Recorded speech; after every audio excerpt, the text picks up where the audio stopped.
বিসমিল্লাহির রহমানির রহিম। আজকের এই নির্বাচনী জনসভায় ঢাকা 5-এর উপস্থিত ঢাকা 5 এলাকাবাসী, উপস্থিত মুরব্বীবর্গ, উপস্থিত মা বোনেরা, আমার দলীয় সহকর্মীবৃন্দ এবং নেতৃবৃন্দ, আসসালামু আলাইকুম। ভালো আছেন সবাই আপনারা? আলহামদুলিল্লাহ। এখন মুরব্বীবর্গ, মা বোনেরা, প্রিয় এলাকাবাসী, এই যে আমরা আজ এখানে একত্রিত হয়েছি, সকলে আমরা একত্রিত হয়েছি সামনে এই যে 12 তারিখে নির্বাচন, এই নির্বাচনকে সামনে রেখে আমরা এখানে একত্রিত হয়েছি। আজকে এই নির্বাচনে এত মানুষের সমাগম দেখে আমার মনে হয়েছে যে আজকে আমরা যেই মানুষটিকে, এই যে নবীউল্লাহ সাহেবকে যে আমরা ধানের শীষ দিয়েছে, আমরা সঠিক সিদ্ধান্ত গ্রহণ করেছি। প্রিয় ভাই বোনেরা, আজকে এই যে মঞ্চে আমি দাঁড়িয়েছি, এই মঞ্চের সামনে কতগুলো মানুষ এখানে বসে আছেন। এই মানুষগুলো তাদের আপনজনদেরকে হারিয়েছেন বিগত দিনে। যেই আপনজনেরা এই যে ভোট, 12 তারিখে যে ভোট, এই ভোটের অধিকারের পক্ষে কথা বলেছিল, এই ভোটের অধিকার দাবি আদায় করার জন্য রাজপথে নেমে এসেছিল এবং সেদিন তাদেরকে গুমের শিকার হয়েছে, খুনের শিকার হতে হয়েছে। এবং জুলাই আগস্ট আন্দোলনে এই যাত্রাবাড়ি ড্যামরা বাংলাদেশের ঐতিহাসিক ইতিহাসে একটি বিশাল স্বাক্ষর বহন করছে আমাদের সেই আন্দোলন সফলতা। এই যাত্রাবাড়ি ড্যামরার মানুষ সেদিন সেই আন্দোলনকে সফল করার জন্য অন্যতম মুখ্য ভূমিকা পালন করেছিলেন এই এলাকাবাসী। সেই জন্য স্বৈরাচারের বিদায় এই এলাকার মানুষকে অন্যতম মুখ্য ভূমিকা পালন করেছিলেন। তার জন্য আমি আমার অন্তরের অন্তঃস্থল থেকে এলাকাবাসীকে আন্তরিক শুভেচ্ছা এবং ধন্যবাদ জানাই। প্রিয় ভাই বোনেরা, আমরা আমাদের রাজনৈতিক অধিকার বাস্তবায়ন করার পথে চলে এসেছি। ইনশাআল্লাহ 12 তারিখে বাংলাদেশের মানুষ, বিগত 1 যুগেরও বেশি সময় ধরে বাংলাদেশের মানুষ বঞ্চিত ছিল তার ভোটের অধিকার থেকে। বিগত 1 যুগেরও বেশি সময় ধরে বাংলাদেশের মানুষ বঞ্চিত ছিল তার বাক স্বাধীনতা থেকে। আজ বাংলাদেশের মানুষ প্রাণ খুলে কথা বলতে পারে, তাদের বক্তব্য উপস্থাপন করতে পারে। আজ বাংলাদেশের মানুষ তাদের রাজনৈতিক অধিকার, যে ভোটের অধিকার, সেটি প্রয়োগ করতে চলেছে।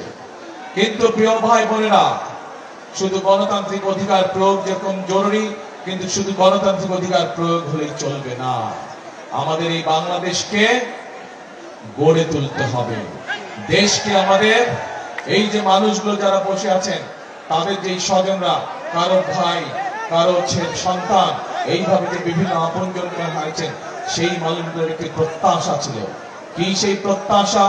সেই প্রত্যাশা ছিল যে এই বাংলাদেশের নারীরা স্বাবলম্বী হবে।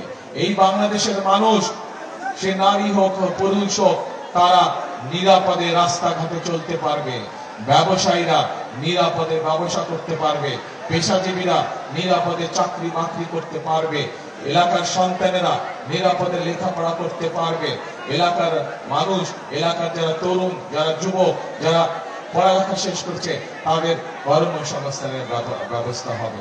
এলাকার মানুষ তাদের মৌলিক স্বাস্থ্য সুবিধা তারা পাবে। এইরকম একটি প্রত্যাশিত বাংলাদেশ ছিল। প্রিয় ভাই বোনেরা, আজ ভোট যেমন আমরা প্রয়োগ করব, একই সাথে আমাদের বাংলাদেশকে গড়তে হবে আগামী দিনের জন্য। ঠিক? তাহলে কে কে আছেন বাংলাদেশ গড়ার জন্য?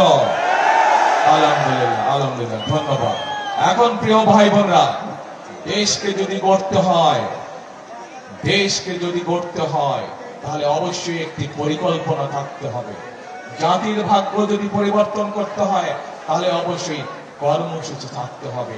দেশ এবং জাতিকে যদি সামনের দিকে এগিয়ে নিতে হয়, অগ্রগতির দিকে এগিয়ে নিতে হয়, তাহলে অভিজ্ঞতা থাকতে হবে একটি রাজনৈতিক দলের। ঠিক? অভিজ্ঞতা দরকার দেশ পরিচালনার জন্য, পরিকল্পনা দরকার দেশ পরিচালনার জন্য, কর্মসূচি দরকার জনগণের জন্য। এখন প্রিয় ভাই বোনেরা, এই মুহূর্তে যত রাজনৈতিক দল বাংলাদেশে আছে একমাত্র বিএনপি ধানের শীর্ষ হচ্ছে সেই রাজনৈতিক দল যাদের পরিকল্পনা জনগণের সামনে আছে, যাদের কর্মসূচি আছে যে তারা কিভাবে দেশকে গড়ে তুলতে চায় সামনের দিকে, জনগণের ভাগ্য পরিবর্তন করতে চায় সামনের দিকে। আর একমাত্র বিএনপি হচ্ছে সেই দল যাদের দেশ পরিচালনার অভিজ্ঞতা আছে। আর কারো রাজনৈতিক দলের অভিজ্ঞতা নাই দেশ পরিচালনা করার। আমরা অনেক রাজনৈতিক দলের অনেক সুন্দর সুন্দর কথা শুনি, অনেক মধুর মধুর কথা শুনি, যেগুলো কথা শুনলে আমাদের হয়তো ভালো লাগে, আমরা জোরে জোরে হাততালি দিই, কিন্তু দেশ পরিচালনা অত সহজ ব্যাপার নয়। দেশ পরিচালনা অনেক কঠিন ব্যাপার। আমরাই এই যে ইপিজেড এর দাবি, এখানে নবিল্লা নবী যে ইপিজেড এর দাবি করেছে, ইনশাআল্লাহ যে পাট কলগুলো বন্ধ হয়ে গেছে, ফলে কয়েক লক্ষ মানুষ বেকার হয়ে গিয়েছে। আমাদের পরিকল্পনা আছে এই জায়গাগুলোতে আমরা নতুন ইপিজেড কারখানা তৈরি করব, যাতে করে এই এলাকার মানুষের শীতলক্ষার পার দিয়ে নতুন ইপিজেড হবে, যাতে করে বেকার যারা আছে, এই এলাকার মানুষ যারা আছে, তাদের কর্মসংস্থানের ব্যবস্থা। এখন প্রিয় ভাই বোনেরা, এই যে ইপিজেড এর কথা, ইপিজেড যে দাবি, এই ইপিজেড বাংলাদেশে সবচেয়ে প্রথম কে করেছিল জানেন আপনারা? এই ইপিজেড চট্টগ্রামে সবচেয়ে প্রথম শহীদ রাষ্ট্রপতি জিয়াউর রহমান গঠন করেছিলেন। সেজন্যই আমি বলেছি, যদি কর্মসংস্থানের ব্যবস্থা করতে হয়, সেটি করার অভিজ্ঞতা বিএনপির আছে। যদি ইপিজেড গঠন করতে হয়, কিভাবে ইপিজেড গঠন করতে হয়, সেই অভিজ্ঞতা একমাত্র বিএনপি আছে, আর কোন দলের নেই। যদি অন্য দলের থাকতো তাহলে তো 16 বছর আমরা দেখতেই পারতাম তারা ইপিজেড করতো। করেছে তারা? করেনি, কারণ তাদের সে অভিজ্ঞতা নেই, তাদের করার ইচ্ছাও নেই। আর অন্য দল যারা আছে তাদের তো কোন রকম অভিজ্ঞতাই নেই। প্রিয় ভাই বোনেরা, দেশ স্বাধীনের পরে এখানে অনেক মুরব্বী উপস্থিত আছেন, মুরব্বীরা ভালো বলতে পারবেন। দেশ স্বাধীনের পরে যাদের হাতে দেশ পরিচালনার দায়িত্ব পড়েছিল, সেই সময় মানুষ দেখেছে আইন শৃঙ্খলার কি অবনতি ছিল। সেই সময় মানুষ দেখেছে 74 সালে কিভাবে দুর্ভিক্ষে লক্ষ লক্ষ মানুষ না খেয়ে সেদিন মারা গিয়েছিল। কিন্তু শহীদ রাষ্ট্রপতি জিয়াউর রহমান যখন দেশ পরিচালনার দায়িত্ব পেলেন, সেই সময় তিনি কঠোর হস্তে আইন শৃঙ্খলা পরিস্থিতি নিয়ন্ত্রণ করলেন। শহীদ রাষ্ট্রপতি জিয়াউর রহমান যখন দায়িত্ব পেলেন, তখন দুর্ভিক্ষ পীড়িত বাংলাদেশকে খাদ্যে স্বয়ংসম্পূর্ণ করলেন, দ্বিগুণ খাদ্য উৎপাদন হলো সেই দেশ। প্রিয় ভাই বোনেরা, অর্থাৎ বিএনপির অভিজ্ঞতা আছে কিভাবে শক্ত হাতে আইন শৃঙ্খলা পরিস্থিতি নিয়ন্ত্রণ করতে হয়। বিএনপির অভিজ্ঞতা আছে কিভাবে দেশে কৃষি উৎপাদন বৃদ্ধি করতে হয়। পরবর্তীতে 90 এর স্বৈরাচার, এই এলাকার মানুষ 90 এর স্বৈরাচার আন্দোলন বিশাল ভূমিকা রেখেছিল। এই নবিল্লা নবী সেদিন স্বৈরাচার 90 স্বৈরাচার আন্দোলনে বিশাল ভূমিকা রেখেছিল সেদিন। প্রিয় ভাই বোনেরা, সেই 90 স্বৈরাচারের পরে যখন দেশনেত্রী খালেদা জিয়াকে দেশের মানুষ সেদিন দেশ পরিচালনার দায়িত্ব দিয়েছিল, সেই বিএনপি এই দেশকে এমার্জিং টাইগারে পরিণত করেছিল। এই বিএনপি সেদিন মা বোনদের শিক্ষার জন্য ক্লাস 1 থেকে ক্লাস 12 পর্যন্ত মেয়েদের শিক্ষা ব্যবস্থা ফ্রি করে দিয়েছিল। কারণ বিএনপি জানে যে দেশের অর্ধেক জনগোষ্ঠী হচ্ছে নারী, তাদেরকে পেছনে রেখে কখনোই উন্নয়ন কর্মকাণ্ড করা যায় না। শুধু তাই নয় প্রিয় ভাই বোনেরা, আমরা যতই কর্মসূচি গ্রহণ করি, আমরা সেইগুলা সুফল তখনই জনগণের কাছে পৌঁছে দিতে পারবো যখন দেশের আইন শৃঙ্খলা পরিস্থিতি ঠিক থাকবে, জনগণের মন মতন থাকবে। এবং একই সাথে যখন এই যে দুর্নীতির লাগামকে আমরা টেনে ধরতে পারবো। আমরা দেখেছি বিগত 16 বছর কিভাবে দুর্নীতি করে বছরে $16 বিলিয়ন পাচার করে দেওয়া হয়েছে। অর্থাৎ দুর্নীতির লাগাম যদি আমরা টেনে ধরতে পারি, তাহলে জনগণের কাছে আমাদের পরিকল্পনার সুফল পৌঁছে দিতে পারবো। এবং এটাও বিএনপির নিয়ন্ত্রণ করার ক্ষমতা রাখে। বিএনপি বেগম খালেদা জিয়া 2001 সালে যখন দায়িত্বভার গ্রহণ করলেন, সেই স্বৈরাচারের কাছ থেকে নির্বাচনের মাধ্যমে যখন দায়িত্বভার গ্রহণ করলেন, তখন বাংলাদেশের কপালে দুর্নীতিগ্রস্ত দেশ হিসেবে একটি তিলক ছিল। 2006 সালে যখন দেশনেত্রী খালেদা জিয়া ক্ষমতা হস্তান্তর করলেন, এই 5 বছর কঠোর পরিশ্রম করে, কঠোর পরিশ্রমের মাধ্যমে, কঠোরভাবে নিয়ন্ত্রণের মাধ্যমে খালেদা জিয়া বাংলাদেশকে দুর্নীতির কালিমা থেকে মুক্ত করেছিলেন।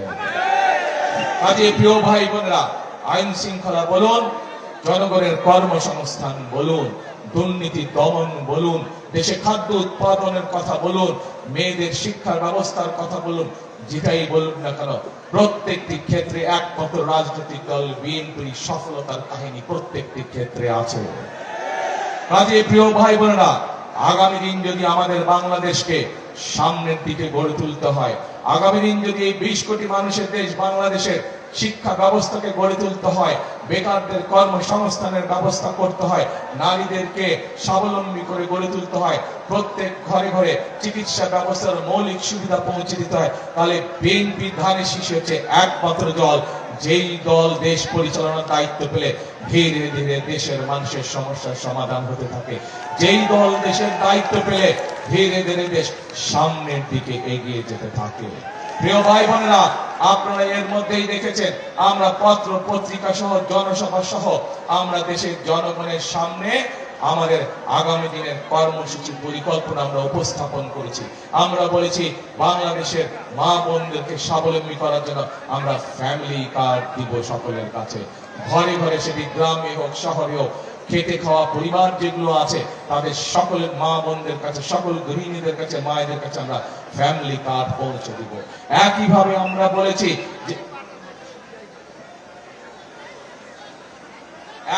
আমরা বলেছি যে বাংলাদেশের প্রধান পেশা হচ্ছে কৃষি, কোটি কোটি মানুষ কৃষি সাথে পেশার সাথে জড়িত।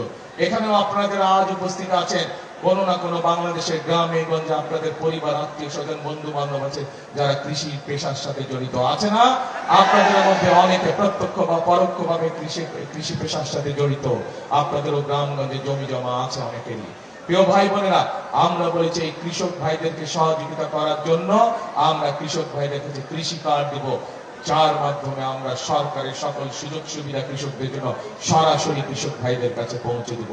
শুধু তাই নয়, আমরা এরই ভিতরে ঘোষণা করেছি যে বিএনপি ইনশাআল্লাহ 13 তারিখে সরকার গঠন করলে পরে আমরা যে সকল 10,000 টাকা পর্যন্ত কৃষি ঋণ আছে, যে সকল কৃষকদের সুদ সহ সেই কৃষি ঋণ আমরা ইনশাআল্লাহ মওকুফ করার ব্যবস্থা করব। প্রিয় ভাই বোনেরা, বাংলাদেশের মানুষের এই যে আমাকে কানে কানে এখনই বলে গেলেন নবিল্লাহ সাহেব, এইখানে যে হাসপাতাল আছে এই মানুষের চিকিৎসার জন্য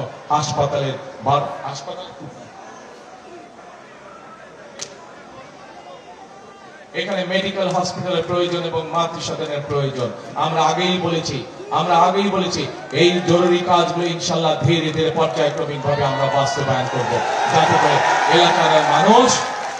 করে এলাকার মানুষ সুচিকিৎসা পায়।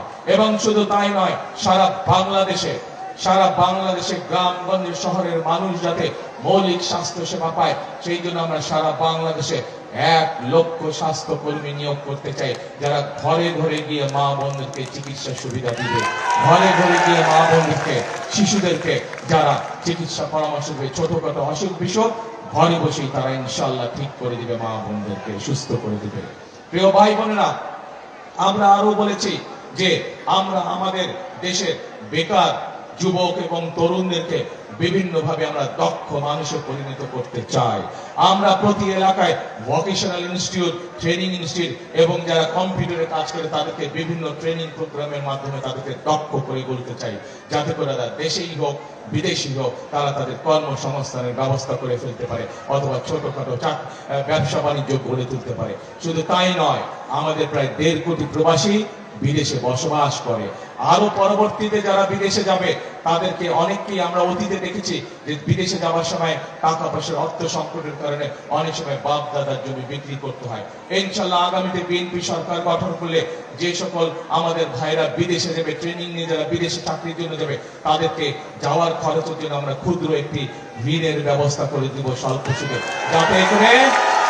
যাতে করে তাদেরকে জমি জমা বিক্রি করতে না হয়। প্রিয় ভাই বোনেরা, এখন প্রিয় ভাই বোনেরা, শুধু তাই নয়, আমাদের দেশে এক শ্রেণীর মানুষ আছেন যারা আমাদের জন্ম থেকে মৃত্যু পর্যন্ত আমাদের সাথে জড়িত থাকেন, আমাদের সাথে উঠা বসা হয় তাদের জীবনের বিভিন্ন সমস্যার সময় তারা আমাদেরকে গুরুত্বপূর্ণ পরামর্শ দেন। কারা তারা? তারা হচ্ছেন আমাদের মসজিদ মাদ্রাসার বিভিন্ন ইমাম সাহেব, মুয়াজ্জিন সাহেব, খতিব সাহেবরা সহ অন্যান্য ধর্মেরও যারা ধর্মীয় গুরু আছেন। কিন্তু অধিকাংশ ক্ষেত্রে আমরা দেখেছি এই মানুষগুলো অনেক সময় মানবেতর জীবনযাপন করেন। সেই জন্য আমরা সিদ্ধান্ত নিয়েছি কৃষকদেরকে যেমন কৃষি কার্ড দিব, প্রবাসীদেরকে যেরকম প্রবাসী কার্ড দিব, মায়েদেরকে যেরকম ফ্যামিলি কার্ড দিব, আমরা এই ইমাম সাহেব, মুয়াজ্জিন সাহেব, খতিব সাহেব যারা আছেন এবং একই সাথে অন্য ধর্মের যারা ধর্মীয় গুরু আছেন তাদেরকেও আমরা সরকার থেকে একটি সম্মানের ব্যবস্থা করতে চাই, যাতে করে এই মানুষগুলো সম্মানজনক জীবন যাপন করতে পারেন। গ্যাস, হ্যাঁ,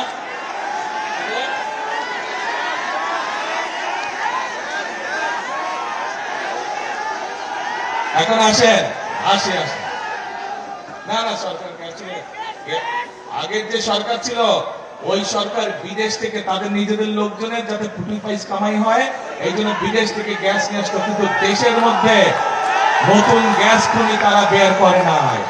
বাংলাদেশে প্রচুর গ্যাস আছে, আমরা ইনশাল্লাহ সেই গ্যাসের খনি আবিষ্কার করব এবং সেই গ্যাস বের করার মাধ্যমে আমরা মিল ফ্যাক্টরি ঘরে ঘরে গ্যাস ইনশাল্লাহ পৌঁছাবো। এখন প্রিয় ভাই বোনেরা, আপনাদের সামনে আমি সংক্ষেপে আমার পরিকল্পনার কথা বলেছি, সাথে আমি আরো দুটো কথা বলতে চাই। দেশনেত্রী খালেদা জিয়া, এই মানুষটিকে আপনারা সবাই চেনেন, মা বোনেরা তো চেনেন, মুরব্বী চেনেন, সবাই চেনেন।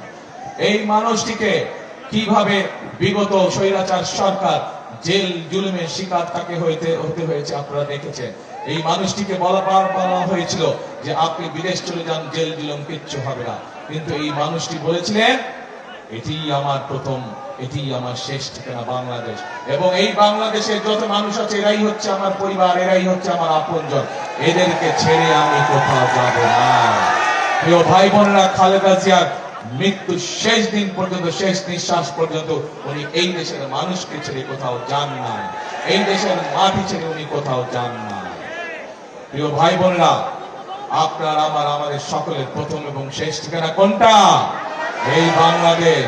কাজে এই বাংলাদেশকে আমাদের গড়ে তুলতে হবে, এই বাংলাদেশকে সুন্দরভাবে গড়ে তুলতে হবে, যেন এই বাংলাদেশের মানুষ এদেশে নিরাপদে বসবাস করতে পারে, যেন এই বাংলাদেশের সন্তানেরা এদেশেই লেখাপড়া করতে পারে, যেন এই বাংলাদেশের মানুষ এদেশেই স্বাস্থ্য সুবিধা পায়, যেন এই বাংলাদেশের যুবকরা, তরুণরা এদেশেই কর্মসংস্থানের ব্যবস্থা করতে পারে। এমন একটি বাংলাদেশ আমরা গড়ে তুলতে চাই, কিন্তু সেই বাংলাদেশ গড়তে হলে প্রিয় ভাই বোনেরা আপনাদের সমর্থন ছাড়া আমরা পারবো না। আপনারা যদি ধানের শীষকে সমর্থন দেন, আপনারা যদি নবীল্লাহকে সমর্থন দেন, ধানের শীষ ইনশাআল্লাহ সরকার গঠন করলে আমরা যেসব পরিকল্পনা আপনাদের সামনে বলেছি ধীরে ধীরে এই এলাকায় ইপিজেড সহ, এই এলাকার ড্রেনেজ সিস্টেম সহ, এই এলাকার স্বাস্থ্য সুবিধা, মাতৃসদন সহ যেই সমস্যাগুলো আছে ধীরে ধীরে আমরা ইনশাআল্লাহ সেই সমস্যাগুলোর সমাধান করতে পারবো। এখন প্রিয় ভাই বোনেরা, আমি তো আমার দলের পক্ষ থেকে আপনাদের কাছে আমার দলের পরিকল্পনা বললাম। আপনাদের পরিকল্পনাটা কি 12 তারিখে? বুঝি না, আরে শুনি না তো। ধানের শীষ কি করবেন? ধানের শীষ, ধানের শীষে সেল মারো সকাল থেকে। কিন্তু ভাই বোনেরা, ধানের শীষে তো সেল মারবেন, কিন্তু এরই ভিতরে ষড়যন্ত্র, ধীরে ধীরে কথা শুনতে হবে, ধীরে। কিন্তু এই যে বিগত 16 বছর ধরে যারা বাংলাদেশের জনগণের অধিকার কেড়ে নিয়েছিল তাদের এক সহযোগী আছে, তারা কিন্তু ভিতরে ভিতরে ষড়যন্ত্র করছে। পত্রিকার পাতায় দেখেছেন আপনারা, তাদের লোকজন নকল সিল বানাতে গিয়ে ধরা পড়েছে। প্রিয় ভাই বোনেরা, আপনাদেরকে সতর্ক থাকতে হবে, সজাগ থাকতে হবে, যাতে ঢাকা 5-এ এইরকম করার দুঃসাহস কেউ না দেখাতে পারে। সকাল থেকে ভোট কেন্দ্রে আপনারা ফজরের নামাজ গিয়ে আদায় করবেন ভোট কেন্দ্রে, এবং ওখানে গিয়ে দাঁড়িয়ে যাবেন তারপরে, যাতে করে কেউ ষড়যন্ত্র করে কিছু করতে না পারে। এবং শুধু ভোট দিলেই চলবে না, ভোট দিয়ে চলে আসবেন না, ভোট বুঝে সুদ নিয়ে আসবেন, হিসাব বরাবর হিসাব বুঝে নিয়ে আসবেন। পারবেন ইনশাআল্লাহ। এখন প্রিয় ভাই বোনেরা, আমি নবিল্লা নবীর হাতে আনুষ্ঠানিকভাবে আজকে ধানের শীষ তুলে দিচ্ছি। নবিল্লা নবী তাকে আপনারা 12 তারিখ পর্যন্ত দেখে রাখবেন। ইনশাল্লাহ 12 তারিখে ধানের শীষ জয়যুক্ত হলে পরে 13 তারিখ থেকে এই নবিল্লা নবী সার্বক্ষণিক দায়িত্ব থাকবে এই এলাকার মানুষের উন্নয়নের জন্য, এই এলাকার মানুষের বিপদে হবে। অতীতেও যেভাবে সে ছিল, ইনশাল্লাহ ভবিষ্যতেও সে আপনাদের পাশে থাকবে, আপনাদের এলাকার সাথে আপনাদের পাশে থাকবে। তাহলে ভাই কথা হলো কি, করব কাজ সবার আগে, বললো না আরো জোরে, করব কাজ সবার আগে, বাংলাদেশ। আল্লাহ হাফেজ। বাংলাদেশ জিন্দাবাদ, বাংলাদেশ জাতীয়তাবাদী জিন্দাবাদ। আসসালামু আলাইকুম।